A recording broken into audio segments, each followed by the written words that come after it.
and stuff, and then you'll share. Okay. So what's your name? Seth. And what's your middle name? Paul. Oh, really? Yeah. Seth Paul. I didn't know that. Seth Paul Mcrae. I say it right? Yeah. Mcrae. Yes. Yeah. And how old are you? I am 50. I got my AARP card in the mail this past year. Pretty excited about that. Yeah. I didn't realize you were that old. 50? I know. Wow. Yeah. Okay. And so what's your favorite food? Barbecue.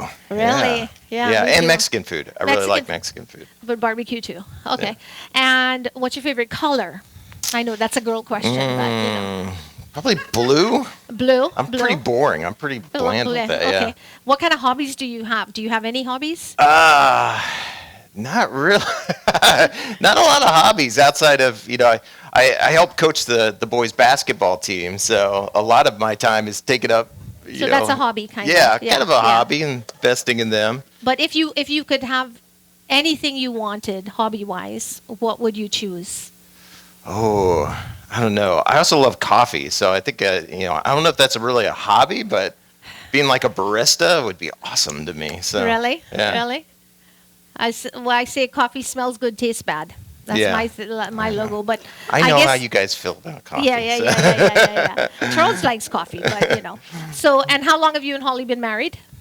We have been married coming on 26 years. Okay. And Holly's not here because she had to do worship at at their church, so she stayed to do that, and she said she'd listen to Charles. Yeah. And she was actually pretty excited about this. she found out that Charles was speaking. She's like, "Oh, great!" I'm like, "Wait a second, like, do you not like hearing your husband speak?" And I was like, "Oh, well, yeah, I hear you all the time. I'm excited to hear Charles." Yeah. So that's cool. And then you have Austin. And how old is Austin? Austin is 15, so he's learning to drive. So just be aware. That's good. And how long have you guys lived in Toledo now? Oh, probably about 8-9 years. Wow. So you like Toledo? Oh, we love Toledo. Yeah. So it's all great. right. So everybody here's Seth. All right, Seth, go for it. Thank you, Debbie. Yeah. Yeah. Can we just give it up for Debbie and Charles again? Those guys, they've been such a huge encouragement and blessing on our lives. Words really aren't enough to describe just the impact and encouragement you guys have had on us. Once again, excited to be here today as just going to kind of jump right into things by talking about a problem we all have that you might not even realize you've got. As I remember, I just remember some years back getting to take Holly to the Grand Canyon for the first time in her life. And I remember just thinking, man, how excited I was to get her there to see one of the great wonders of God's creation, right? And at the time where we were living, it was a pretty good drive to get to the Grand Canyon. It was probably a good 4-hour distance. And we get about an hour, 2 hours into this drive, and she's starting to get a little hangry. Like she's pointing out all the rest areas, like there's McDonald's, we can turn there, Burger King, let's stop there. And I just got to the point, I was like, no, trust me, it's worth it. It's worth the wait. Like just, you can tough it out for a few more hours. And so eventually, I just kind of became a little tone deaf to her hunger pains. And I know, by the way, I know when Holly's really upset with me is when it gets quiet. So she quits even asking. I knew that she was not happy. Like the hangry had gone to a whole new level. And so by the time we actually get to the Grand Canyon, we get to the first viewpoint, and I don't know what I was expecting, but I not this. When she got out of the car, I guess I was expecting maybe like a tear to come down her eye, like, thank you for making me wait. This was all worth it. Like, this is one of the greatest things I've ever seen. It's so beautiful. And instead, she gets out, looks at this view for 10 seconds, and then looks around. It's like, is there any place to eat around here? Like, I'm starving. Like, let's just go get something to eat. And I remember I was a little frustrated. I was like, seriously? Like, we come all this way? That's the first thing on your mind. But look, I share that because when it comes to some of the hunger pains, when it comes to our lives, and even the numbness to the awe and wonder of it, where even when everything maybe seems okay with our life, maybe it doesn't feel okay about our life is because I wonder if maybe, just maybe, deep down we've become blind to the spiritual hunger pains within us all. In fact, I love how the Apostle Paul speaks to this and really diagnoses this tension, this struggle, these spiritual hunger pains within all of us.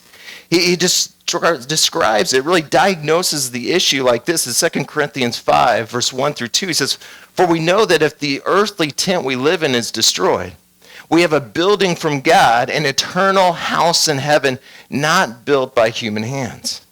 Meanwhile, we groan. We've got some hunger pains inside of us, longing to be clothed instead with our heavenly dwelling." In other words, could it be that maybe, just maybe, behind the hunger pains of discontentment you feel about your life, but behind the blahs of this life and this feeling that you were made for more than the life that you're currently living, isn't because you're depressed. It isn't because there's something wrong with you.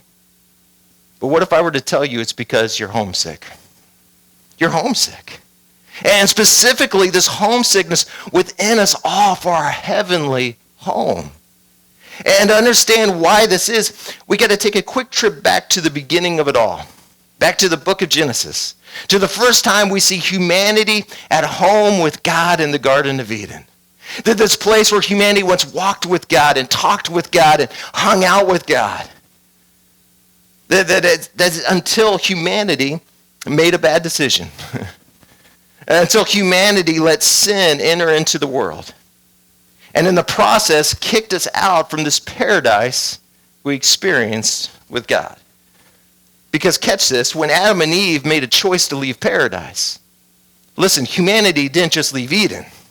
Humanity left home. Humanity left home. And ever since then, how many know humanity has been looking to get back home? In fact, we even see this in the story when you read through the story of the nation of Israel. The Jewish people, it's just one story after the next. Even after they step into the promised land, then they're sent off into exile. And it's this constant story after story of trying to get back home. And in fact, it might help to explain why Solomon says what he does in Ecclesiastes 3, verse 11 says, God has made everything beautiful for its own time. He's planted eternity in the human heart. But even so, people cannot see the whole scope of God's work from beginning to end. In other words, that within all of us is a bit of homesickness, right? And that sense that as great as this life is, and this world can be at times, let's be real, there's no place like home. There's no place like home. And yet even as I say this, and even though we might know this, I also get why we so often like to not think about it. One being because of misnomers, cultural myths we so often think of when we think about heaven. Maybe we saw some interpretation of it in a movie or listened on a song. But truth is, I think the reason the thought of heaven doesn't excite many of us is that when we hear about heaven, we just think about sitting around, floating on clouds, with nothing to do, listening to harp music all the time. Which I don't know about you, that doesn't sound much like heaven to me. That sounds more like the other place, right? And yet, heaven is so much more than that. But listen, not just that. I think the reason we don't tend to give heaven much thought is because, let's be real, it can be hard to wrap our minds around it, can't it? It can be hard to wrap our minds around it. There's a book I came across some years ago that was called Famous Last Words. And it was these documented kind of final statements, if you will, some of the final words spoken by people as they took some of their last breaths. So a couple of these that really stood out to me. One was Thomas Edison, the famous inventor who, in starting to see the light of heaven, just simply with his final words, said, "Man, it's very beautiful. It's very beautiful." Another one that really stood out to me was a Civil War general by the name of Sedgwick, who in his final moments in the heat of battle exclaimed, "They couldn't hit an elephant from this distance." How many know he misread that one? He was a little off on it. Or how about this one? This may be one of my favorites in the book, is what every redneck says before they die. "Hey, Watch this. Final words, right? But the one that stood out to me the most were the last words of Marco Polo. I know some of you thought that was just a fun game you played as kids in the pool, but Marco Polo was a real guy who lived a really adventurous life. This is a guy who left his home in Italy to spend the next 25 years of his life exploring the Far East. And this part of the world that up to this point, few Europeans, if any, had ever seen, experienced, or witnessed with their own eyes. Only to return from all of his travels. And it's interesting, people didn't believe him at first. Like they kept hearing these, fantastical stories of all these experiences, all these sights, all these sounds that he saw, and they didn't believe him. It just seemed too fantastic to be real. He would share of how he came across some people in China who had developed this powder and his explosive nature that it had. Now, of course, we know that to be gunpowder today, but up until this point, Europeans had never heard of such a thing.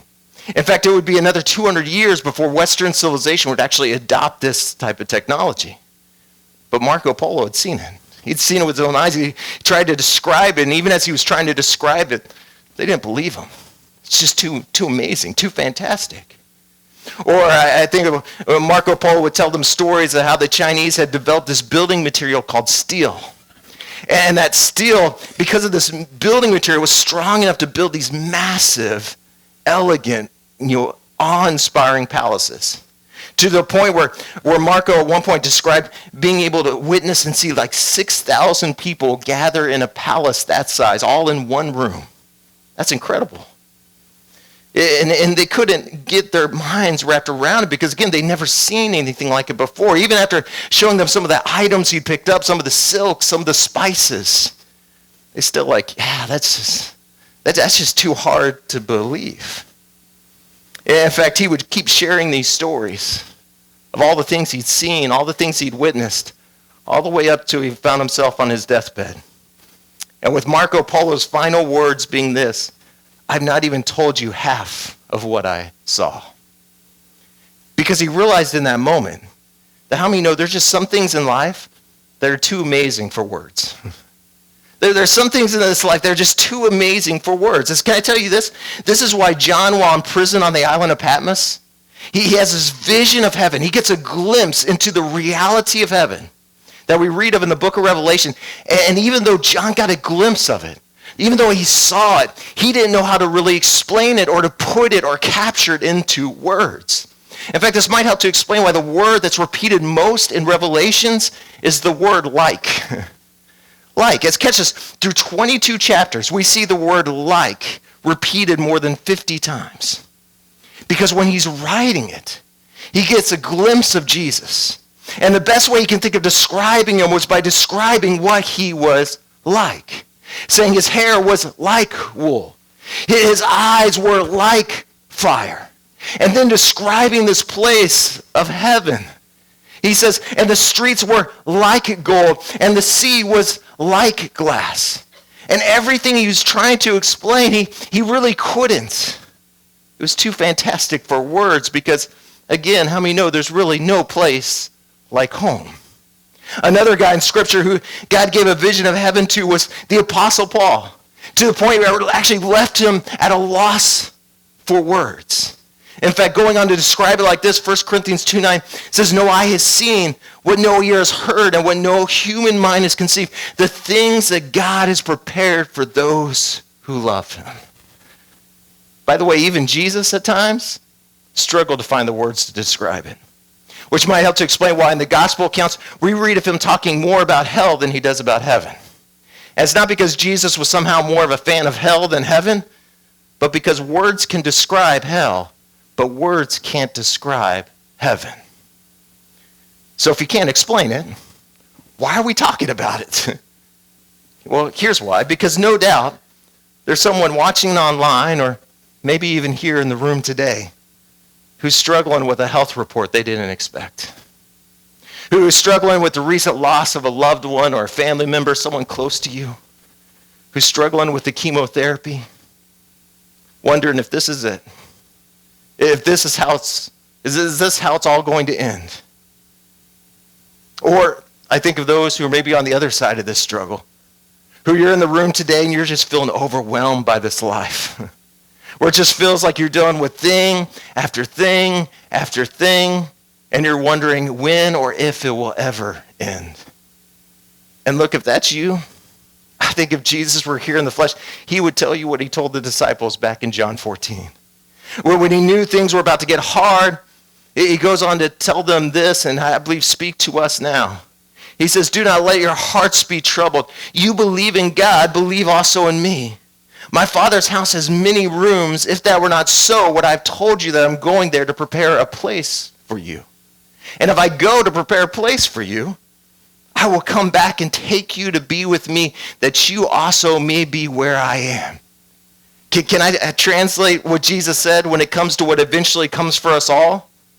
Is that you have nothing to fear and only everything to look forward to. You have nothing to fear, only everything to look forward to. In the life of this is the promise of a life of a believer. And that the turning of the page in life, it doesn't mean the closing of the book on one's life, but rather there's a different ending for those on chemotherapy.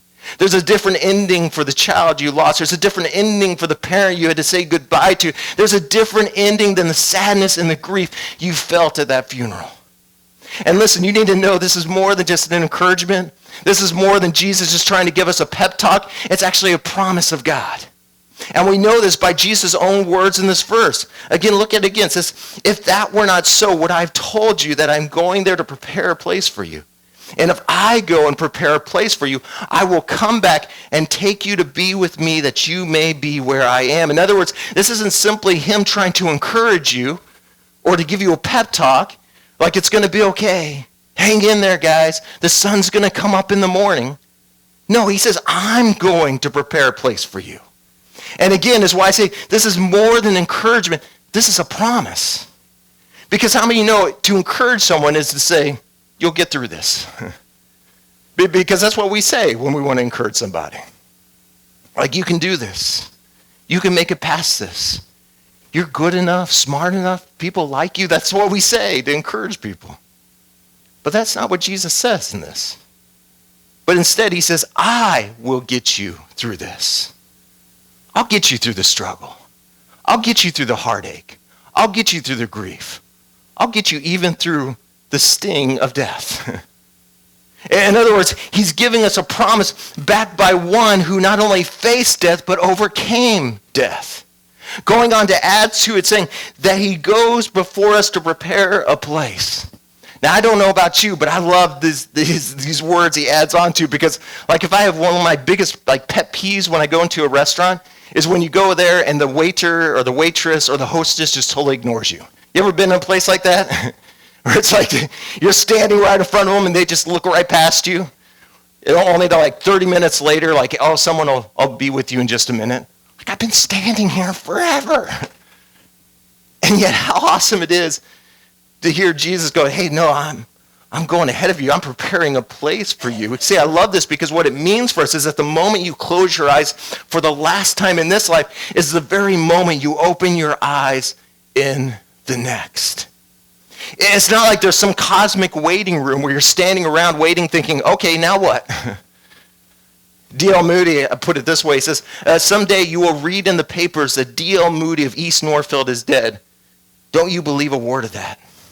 At that moment, I shall be more alive than I am right now. Listen, to understand that there's no place like home, you got to understand that what makes heaven home is not so much the place as much as it's the people.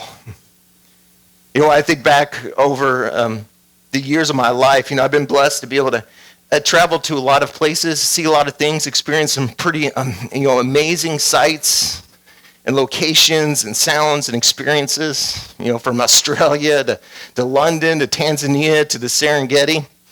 And yet, as awe-inspiring as some of those moments were, some of those memories were, some of those trips were, I'm not sure I was able to really fully appreciate them in the moment.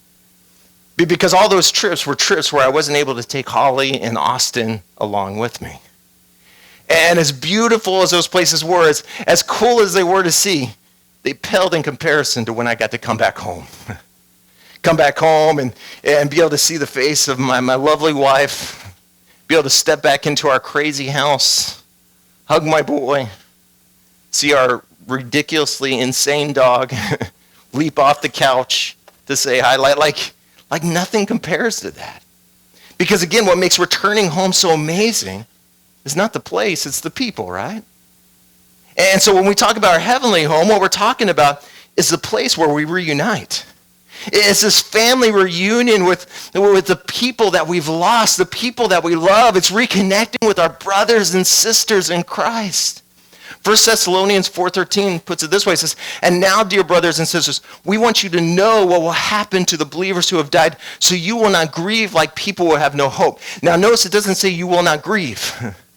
Because anytime you lose someone who's close to you, someone you care about, someone you love, it hurts. We all grieve. But it's so that you don't have to grieve like those who have no hope.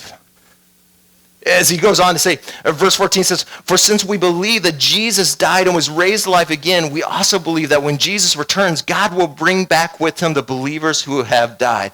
Now this is in reference to Jesus' return and his second coming. This is when a tatted Jesus, a fire in his eyes that we read of in Revelations 21, returns riding on a horse to set things back in right order, to bring to completion this final kingdom invasion and restoration and redemption of the world that we live in today. Because listen, while it's true that when you die, there's no waiting around, there's no cosmic waiting room, that again, the final moment you close your eyes on this side of eternity is the very moment you open your eyes in heaven. It's why Jesus, when he was on the cross, told the thief next to him, said, hey, today you'll be with me in paradise.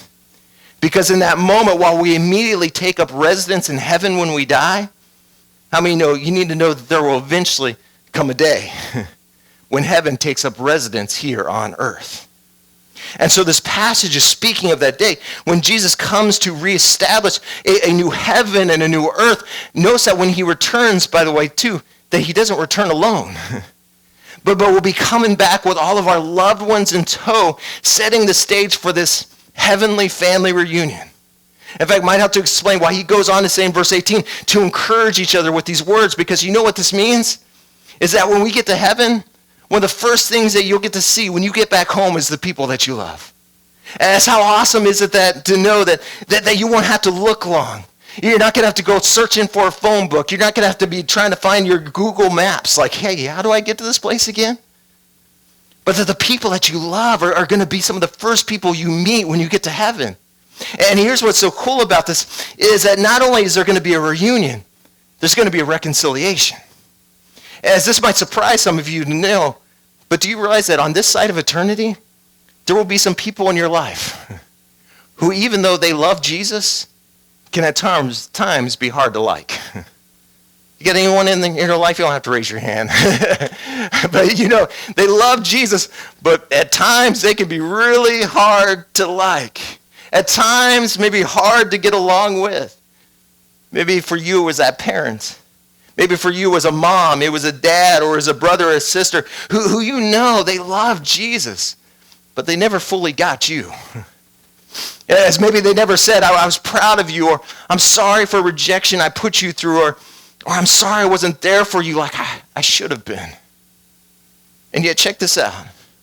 Part of what makes heaven heaven isn't just what we find there, it's what we don't find there. As in heaven, sin is wiped away. The pride is all gone. The stubbornness is gone. Revelations 21:4 says he will wipe away every tear from their eyes. There will be no more death or mourning or crying or pain, for the old order of things has passed away. And so maybe that mom you couldn't have a relationship with here on earth because of the brokenness of this world, because maybe the brokenness she grew up with, maybe the brokenness in your own life. How cool is it to know you'll finally be able to have a relationship with in heaven? Or that father you never got to know, or that dad who maybe never could get himself to say, hey, I'm proud of you. Listen, in heaven, without the insecurity and brokenness of his past, he's going to be able to finally put his arm around you and say all the things he never said but you needed to hear. Like, hey, I've been watching the ways you raise your kids. I've been watching the way you've been living out your faith, and I just want you to know I'm proud of you. I love you. I care for you. And look, I know what some of you are thinking, like, that's great, Pastor, but what does any of this have to do with what I'm going through right now?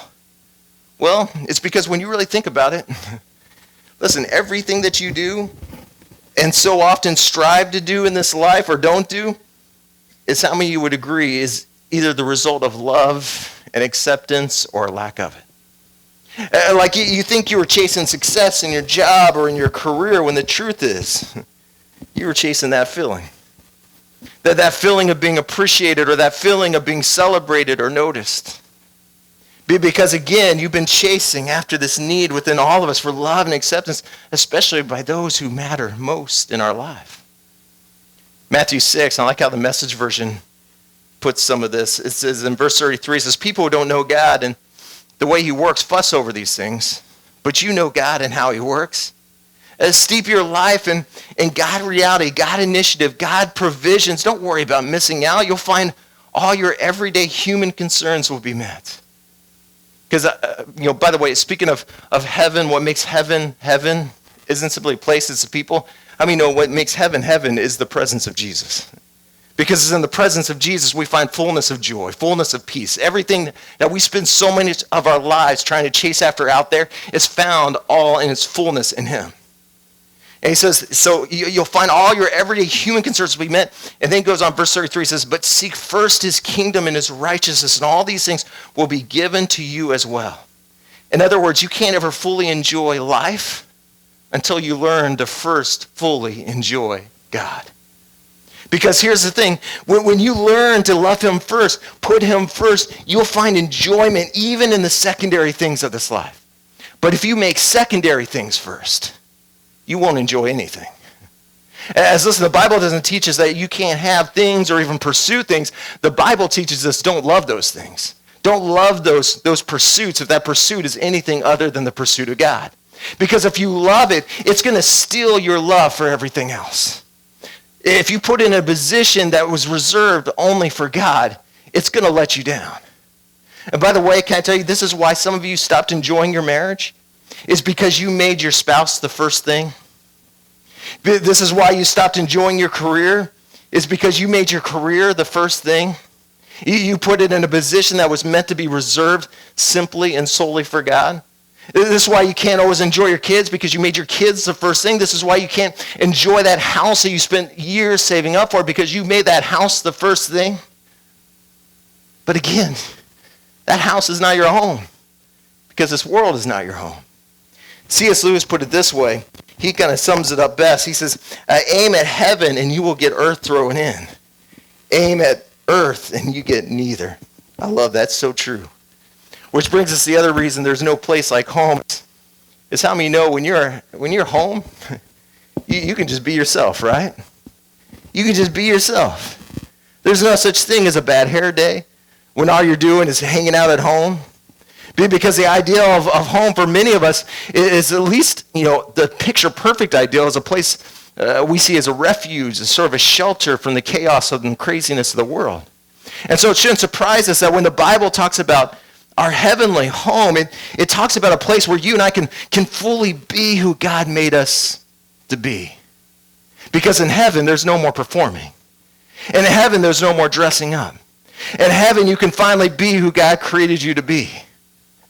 In fact, did you know in heaven, we all get brand new names? Check this out, Revelations 2:17 says to everyone who's victorious, I will give some of the manna that has been hidden away in heaven. And I will give to each one a white stone, and on the stone will be engraved a new name that no one understands except the one who receives it. How cool is it to know that God has a nickname waiting for you in heaven? That only he knows. And here's why this matters so much, why a new name is so powerful, because how many know since birth, other people have been naming you? Other people have been naming you. I mean, think about it. When you were born, someone looked at you and said, Joseph. Someone looked at you and said, Melanie. Someone looked at you and said, Seth. Someone looked at you and said, Paul. Or maybe you got a millennial parent, and they named you something crazy like Air or Starfish. And of course, as you grow up and you go to school, how many know the names don't stop coming, right? It's often names that you'd rather not have. And then even into adulthood, people are still trying to name you, right? You get names like addict or convict or failure or disappointment. And it can feel like you're stuck with these names your whole life. But when you get to heaven, how awesome is it to know that God gives you a new name? And it's not a name based on anything you've done. It's a name based on everything you've overcome and everything God's done in your life. It's a brand new name. And I don't know how it's going to work. I don't know how many syllables it's going to have. I don't know what it's going to sound like. I don't know if it's going to be in Spanish, English, or in tongues. I don't know.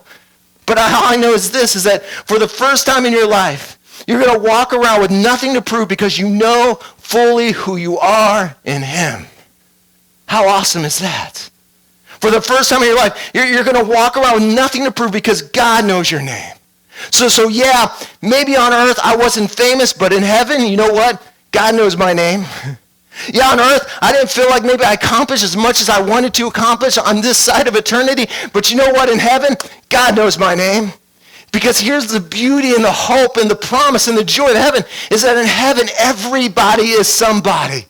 Because God knows our name. He knows my name. He knows your name. And how amazing is that? Here's another reason why I say there's no place like home when it comes to this promise of heaven, is that heaven is where we meet Jesus face to face. And I know for some of you that might not excite you too much, but I've found that the older you get, the longer you walk with Jesus, come to understand the depths of his heart for you and for me.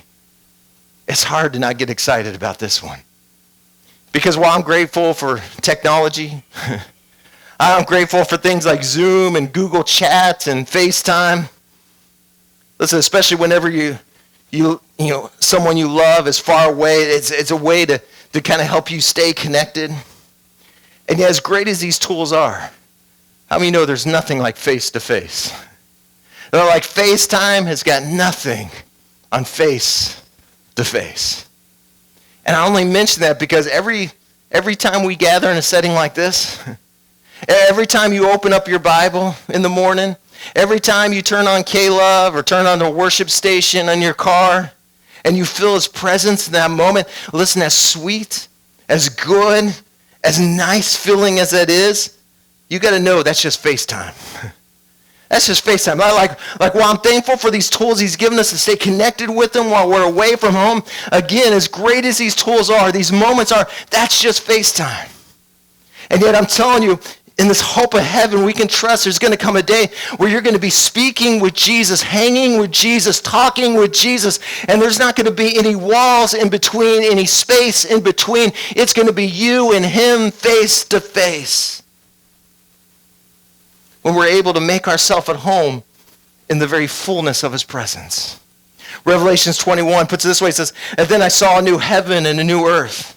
For the old heaven and the old earth had disappeared, and the sea was also gone. And I saw the holy city, the new Jerusalem, coming down from God out of heaven. I heard a loud shout from the throne saying, 'Look, God's home.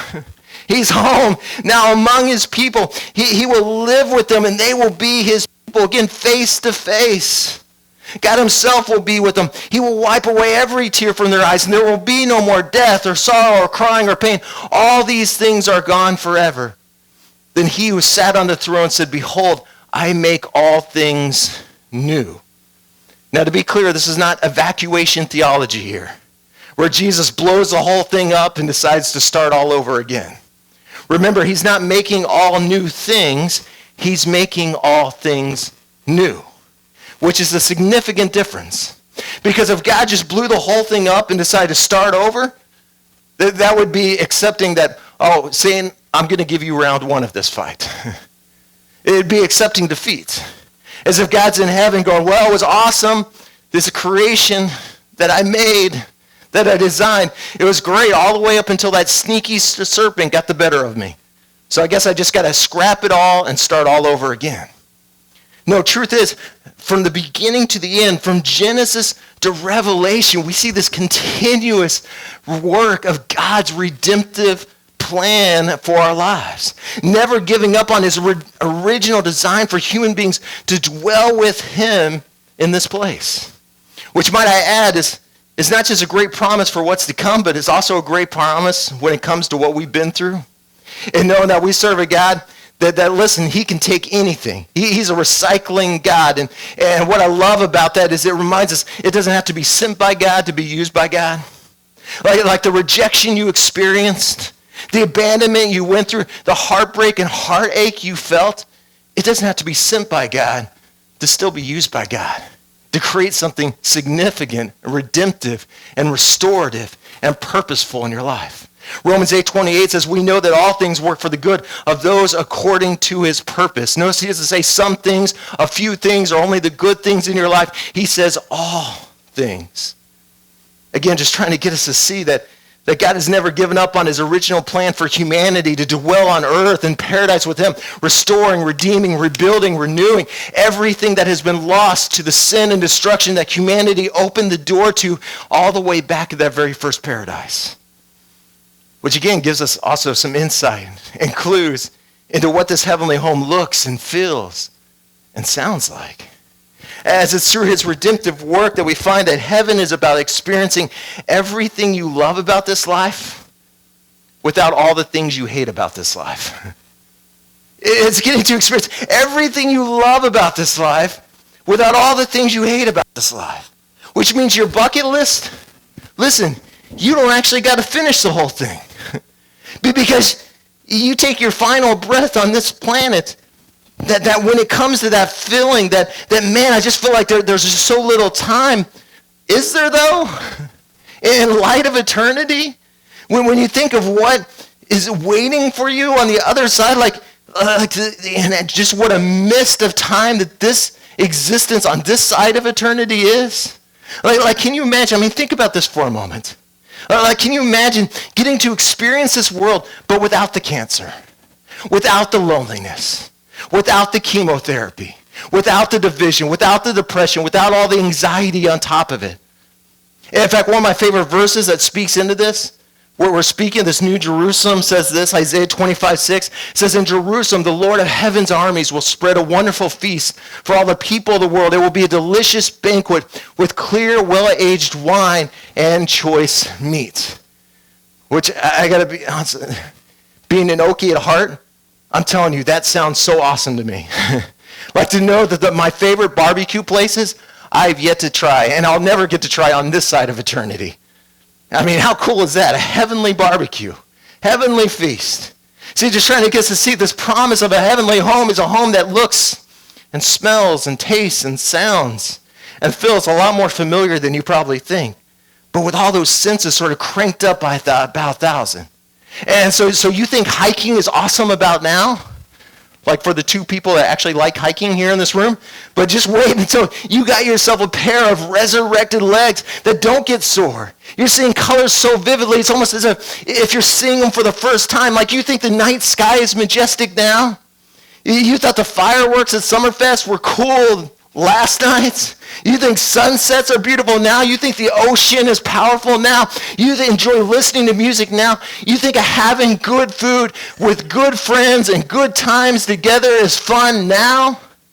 Listen, you just wait until you and everybody else around you has a resurrected body, a redeemed mind, and a completed soul. Where our insecurities are just a memory. Where nobody's auditioning for a spot at the table. Nobody has to be anywhere else. No one's anxious to try to get to the next thing on their to-do list. But everybody's just fully present in the moment. And again, these aren't just comforting words of encouragement, but rather it's the very promise of God for the life of a believer. As heaven's not some cosmic crutch to help you feel better about losing loved ones, but it's his promise of a very real heavenly home.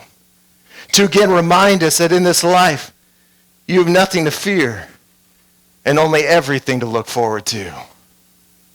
And so the question becomes, are you actually looking forward to it? Are you actually looking forward to it? 2 Peter 3:13 says, but we're looking forward to the new heavens and new earth he has promised, a world filled with God's righteousness. There was a roller coaster at Six Flags when I was a kid, and one of the things that made this ride really stand out was at the time it was one of the few roller coasters that you could actually ride backwards. And I remember I was so excited. I waited 2 hours in line just so I could, take advantage of riding this roller coaster backwards. And let's just say it's got to be one of the dumbest things I ever did as a kid. Because the only thing I came away with that was, one, a throbbing headache, and two, a whole lot of disillusionment and disenchantment. Because I realized that riding that ride backwards, I missed out on so much of actually what makes a roller coaster ride fun. And part of what makes a roller coaster ride fun is that anticipation. It's climbing the hills. It's being able to see the whole park and see this amazing view in front of you. And I missed it all because I was riding it looking backwards. And I wonder how many of us ride the ride of life kind of like that. It's moving forward, but you're facing the past. You're missing the view and the fullness to be found in every single breath. See, listen, this hope of heaven isn't about just helping you to prepare for your final moments. It's about helping you to make the most of every moment. Where by knowing what's ahead of you, you're able to let go of the regrets behind you to take hold of the opportunities around you. I feel like every time Holly and I, we go on a trip, we have very different approaches to when we first arrive to the hotel room. Like, we got our luggage in hand and we come there and me, I just, I open up the luggage and I just dig through it to get my stuff. Holly, on the other hand, she's like taking all the shirts, she's taking all the pants, she's putting it in the drawers, hanging them up on the hangers. And she's like making herself at home. But we could be staying just for a single night and she'd still, go through all the work to just make herself at home in this hotel room. And look, I share that because how many of us, in a relational sense, I kind of wonder if we don't do similar things. We're not just holding on to the baggage of the past, but we're living in it. Making ourselves at home in places we were never meant to be at home in. Living in the bitterness, living in the resentments that we've been carrying around. And yet we're reminded that this world is not your home. That in light of eternity, it helps us to travel light with the perspective of, listen, if it doesn't matter there, I'm not going to let it bother me here. Right? Can I probably tick off some of you? If the politics doesn't matter there, why are we going to let it bug us and bother us so much here? And all those issues in your family and with your friends and with your neighbors and your coworkers, if it doesn't matter there, why are we letting it bother us so much here? And vice versa? Listen, how many know the only thing you can take with you is people? And so, listen, all those, career pursuits, all those things, so many of us spend so much of our time chasing after. Listen, if it doesn't matter there, I'm not going to make it the main priority in my life here. But with the time I got left, I'm going to share the good news of Jesus Christ to everyone around. The grace, the mercy, the goodness of our God, and this hope of heaven. It's interesting enough, can I tell you, this is why churches years ago used to put the cemetery in front of the entrance to the church building. Because back in the day, it served as a way for believers to help put things in perspective in light of eternity. In fact, even the Puritans, the early colonists in our country, they used to actually have skulls and gravestones everywhere at the front entrances. Which, how crazy to think that the first Christians in our country were goth, right? That's pretty wild. And it's not because they had this morbid fascination with death, but it's because they understood that the way you see death affects the way you live this life. As let's be real, when you think about every trouble you've ever had in life, you know what it always ends with in our minds is the fear of death. I'm afraid of sharks. Why? Because I'll get in the water, they'll eat me, and I'll die. I'm afraid of flying. Why? Because the plane could go down and crash and I die. I'm afraid of losing my job because then I won't be able to put food on the table and then we all die. But listen, what if the finality of death, really the sting of death is already dead? Then what do you have left to fear? That's why they couldn't kill Paul. They ended up killing him. They actually ended up beheading him. But they couldn't kill his joy. They couldn't kill his hope. They couldn't kill his faith, his love, his purpose in his life. In fact, in Acts, we often read of Paul, being put in jail because they didn't know what to do with the guy.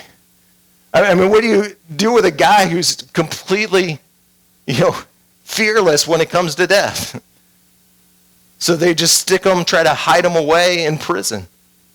In fact, there's one point where Paul, time and time again, he would oftentimes kind of double down on this, when they would try to kind of threaten him with stuff. And in fact, one of my favorite statements he makes in Philippians 1:21, he says, hey, you know what? To me, to live is Christ and to die is gain. Again, what do you do with a guy like that? In other words, I don't know what's better for me to stay. Like, hey, this is great. God's using me. God's using me even in the prison system. Like, there's opportunity even here. But, if I'm being honest, the food isn't that great here in the prison. The view's not that beautiful. So I'm okay if I go too. In fact, 1 Corinthians 15, later on, he goes to say this, is when the perishable has been clothed with the imperishable and the mortal with immortality, then the saying that is written will come true. Death has been swallowed up in victory. Where, O death, is your victory? Where, O death, is your sting? Like, if you're the religious of the day trying to stifle, trying to take down Paul, like, what do you do with that? See, here's what I'm trying to get us to see. See, Paul understood that at the heart of the gospel message is this promise that not that life will always get better, but that there's something better on the other side of this life. and where knowing he was home free, it actually freed him up to make the most of the time he had on this side of eternity by discovering that there's a way to face death and live to tell about it. And I'm telling you, it's not found living your life looking in the rearview mirror of past regrets and past failures, things that have already been dealt with through his amazing grace and mercy and forgiveness in our life, but it's about living out the time you have left and the kingdom purpose he's got in front of you in this life. With the time you got left, pedal to the metal, full speed, knowing we have nothing to fear and only everything to look forward to. Because as great as this world can at times be, let's be real, there's no place like home. There's no place like home. Look, I want to pray for you today, and I want to pray for a couple people. One, I want to pray for those of you who come in here and you just feel like life is just overwhelming. You're on that side of the spectrum where it's like, man, just it feels like just one thing after the next. It's again, will it ever end? And listen, can I encourage you? Is that as bad as I know it feels, and this isn't to minimize what you're going through, but you need to know that if we were made for eternity, you can trust that what you're going through is temporary. You will get through this. And again, that's not encouragement. That's not a pep talk. It's actually a promise of God who says, I will get you through this. I'll get you through this hard time. I'll get you through this season. Just press into me. Lean on me. Look to me. Trust me, I will get you through this. But I also want to pray for others of you. Maybe come in here. And the reason you don't like to think about death is because, if you're honest, it scares the snot out of you. Because, again, where we find the peace and we find the confidence, like what Paul said, to live is Christ, to die is gain. It's found only in this relationship with Jesus. Like everything else is just trying to extend the years of our life on this side of eternity. But when you really encounter this relationship with him, when you learn to surrender your life to him, when you learn to step into this life-giving, life-growing relationship with Jesus, what you find is in him everything that you've been trying to chase after out there. The purpose, the joy, the peace. What you find in him is this peace that passes understanding. This peace and this assurance to know that because of his finished work on that cross, not because of anything I've done or anything I could do, but simply because of what he did for us on that cross, I have nothing to fear and everything to look forward to. Because I'm saved by his amazing grace in my life. And look, if you don't have that peace, Maybe you've been trying to chase after it and look for it out there. Listen, could it be that maybe, just maybe, God brought you here in a moment like this, a day like today, to surrender your life to him and to step into that peace and that joy and the life that he designed you to step into and to walk in and to walk out through this relationship with him. And the way we do that is just a simple prayer of surrender. Saying, God, I recognize I've messed up more than a few times. I've slipped up more than I can count. But I believe in a God who loved me enough to leave heaven to come to earth on a rescue mission, to die on a cross, to pay a price in full for all my sin, shame, past, present, future, because of which, Jesus, I ask you to come into my life. In some cases, Jesus, I'm choosing to resurrender my life, to make you the Lord and Savior of my life, to put you first, to put you in the place that is reserved only for you. God, we give all this over to you. We surrender it all to you. I ask you to come into my life, to be the Lord and Savior of my life right now. In Jesus' name, amen. Amen. Well, thank you guys for coming out. I don't know if Debbie's got some additional things to share, but all right, she's saying no. So I guess you're good. So enjoy the last day of Summerfest. Love you guys. God bless.